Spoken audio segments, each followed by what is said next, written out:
নমস্কার, আপনারা নিশ্চয় সুস্থ আছেন, ভালো আছেন।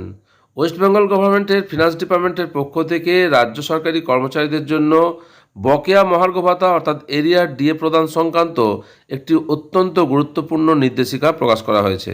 গত 13ই মার্চ 2026 তারিখে জারি করা ফিনান্স ডিপার্টমেন্টের বিজ্ঞপ্তি, যার নাম্বার 996 FP2, তার ভিত্তিতে বিভিন্ন সরকারি দপ্তরে ড্রয়িং অ্যান্ড ডিসবার্সিং অফিসারদের অর্থাৎ ডিডিওদের জন্য এই বিশেষ স্ট্যান্ডার্ড অপারেটিং প্রসিডিওর বা এসওপি বা নিয়মাবলী নিয়ে আসা হয়েছে। এর প্রধান উদ্দেশ্য হল কর্মীদের বকেয়া ডিএর টাকা সম্পূর্ণ নির্ভুল ও দ্রুততার সঙ্গে তাদের কাছে পৌঁছে দেয়। HRMS মডিউলের মাধ্যমে সম্পূর্ণ বিল তৈরির কাজ সম্পন্ন করতে হবে।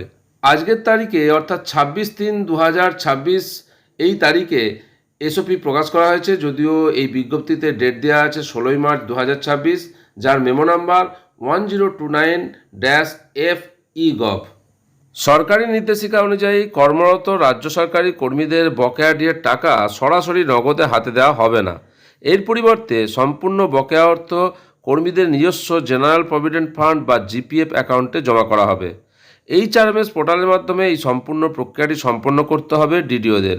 জিপিএফে টাকা স্থানান্তরের জন্য প্রয়োজনীয় টিআর ফর্ম 47 বিল তৈরির সময় স্বয়ংক্রিয়ভাবেই সিস্টেম থেকে জেনারেট হয়ে যাবে, যার ফলে আলাদা কোনো জটিলতা পোহাতে হবে না।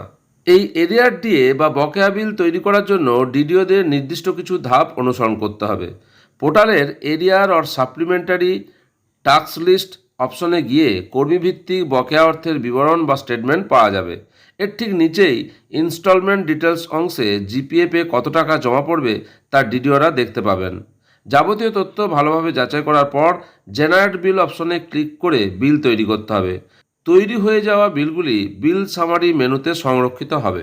প্রথম ধাপে যদি কোনো কর্মীর নাম বাদ পড়ে যায়, কোনো চিন্তার কারণ নেই।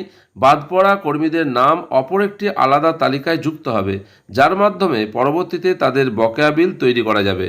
যেসব গ্রুপ ডি কর্মী এবং প্রাক্তন বা অবসরপ্রাপ্ত কর্মী রয়েছেন, তাদের ক্ষেত্রে নিয়মটি একটু আলাদা। তাদের বকেয়া ডিএর টাকা জিপিএফের বদলে সরাসরি ব্যাংক অ্যাকাউন্টে জমা করার ব্যবস্থা করা হয়েছে।